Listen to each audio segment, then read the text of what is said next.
When you think about the greatest players of all time, 80% of them have God gift of natural talent, ability, body, right? So Jordan, 48-inch vertical, right? You got the big hands, right?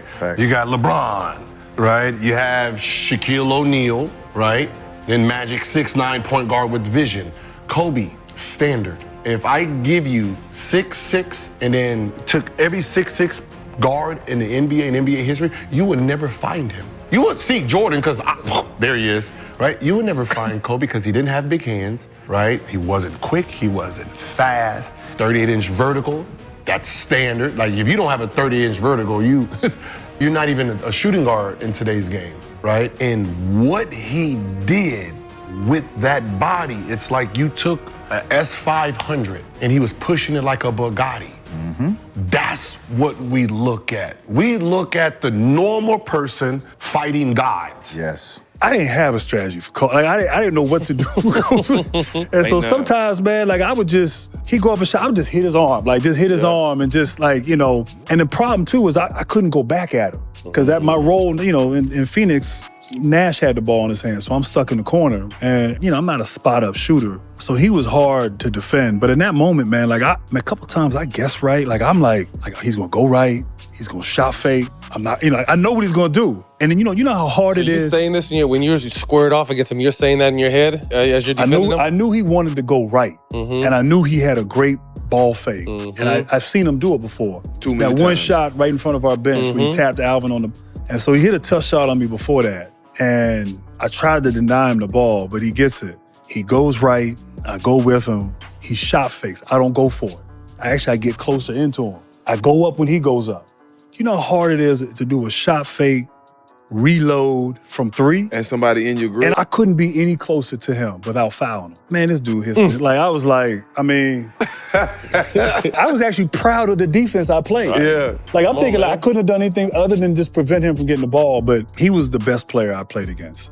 And I say this respectfully with Jordan, 'cause I didn't guard Jordan. Pippen and I matched up. Yeah. Best player that I played against, hands down, was Kobe. And I had to get his work ethic because I was a little bit more reserved and never been around, somebody work as hard as he did. And I learned that from him. Yeah, I had the athleticism, but the work ethic part I had to get from being around him. So how old were you when you guys met? I think I was 18, he was 19. Right, because you're a year ahead. Yep. Yeah. This is when I knew, okay, he likes to play mind games and he always trying to get an edge on whoever, his opponents, whatever. I don't care if I'm his friend, whatever. Right. So I told him, I said, I'm about to go work out. And he was like, what are you going to work out for? You're in the off season. Like, you don't need to work out. And I'm looking at him like, okay. So, all right, go back to my room, change. Take it easy. Chill for a minute. I go to the weight room.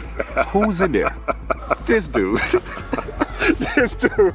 And I'm looking like, what? Okay. So I had to start taking notes like, this dude right here. So he's always going to have an edge on somebody. I was a big Kobe fan even while we played against each other. I felt like how he approached the game. To me, he was the complete package. He had the killer instinct, he had the athleticism, he had the skill level. So to me, he embodied everything that you need to be a dominant force. He was a complete package, and I got to know him a little bit in the All-Star games and just treated me really well. And I think there was some mutual respect there. So I was a big fan. And of course, that was a tragedy, that I still think about him all the time. I watch clips all the time. And he was just a great player. So the goal was to be the first one at breakfast. So I set my alarm. I make sure I'm up by sunrise. I get out of bed. I put on my gear and I head downstairs. But when I get there, Kobe's already there with ice packs on his knees, drenched in sweat. Now, it took me a minute to figure it out, but this guy wasn't only awake before me. He had already worked out. He had just played in the finals days earlier. Meanwhile, I'd been off for months and I was still exhausted. What he had done that morning was incomprehensible to me. That dedication he had only days after falling short of an NBA championship. That taught me something I've never forgotten. Legends aren't defined by their successes.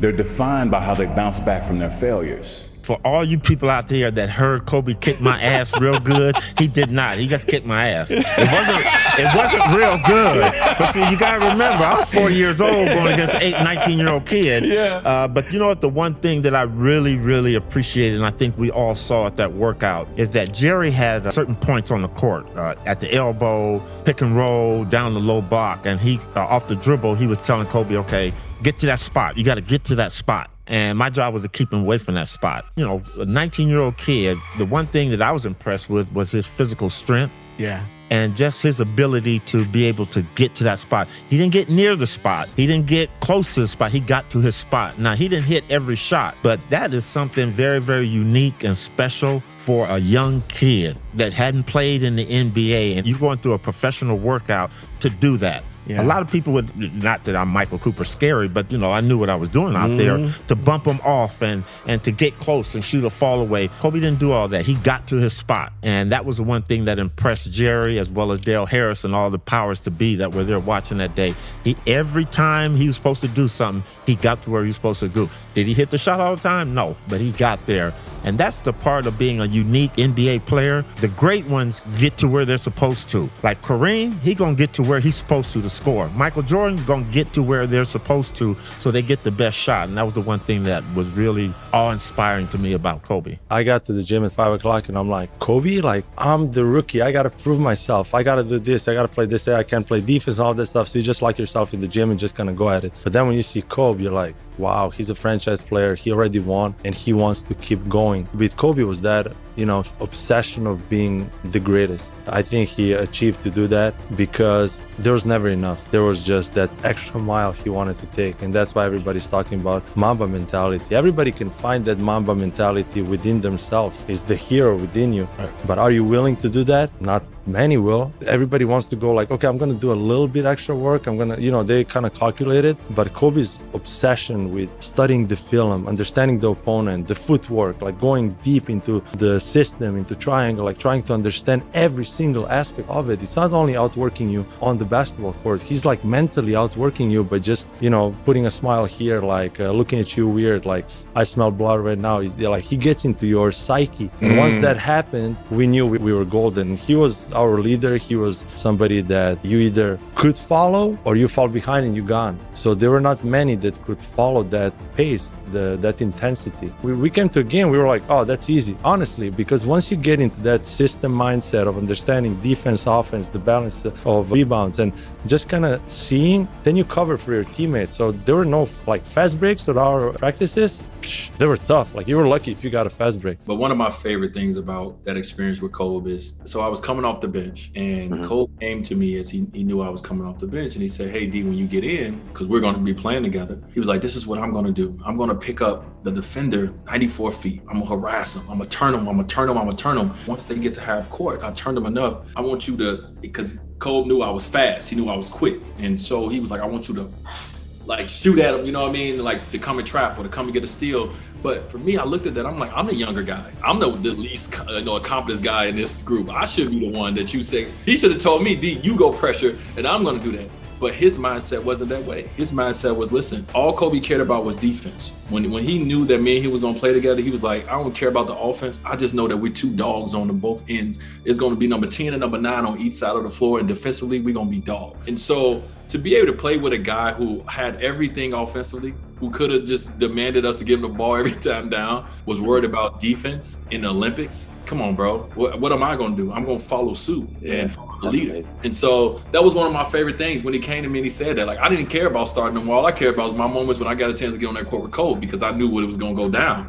You know what I mean? Like, it was special. I'll just never forget the feeling of driving to Staples Center in LA and just having those butterflies in your stomach, because this dude, he was different. And you never knew this was the night he decided, you know what, I'm going to try to embarrass the guy guarding, which I think he tried to do a lot. But of all the things I miss from playing and the emotions, you know, I miss my teammates and winning, but I miss that anxiety I got when try to stop Kobe. He certainly took umbrage with anyone that was labeled a quote-unquote Kobe stopper.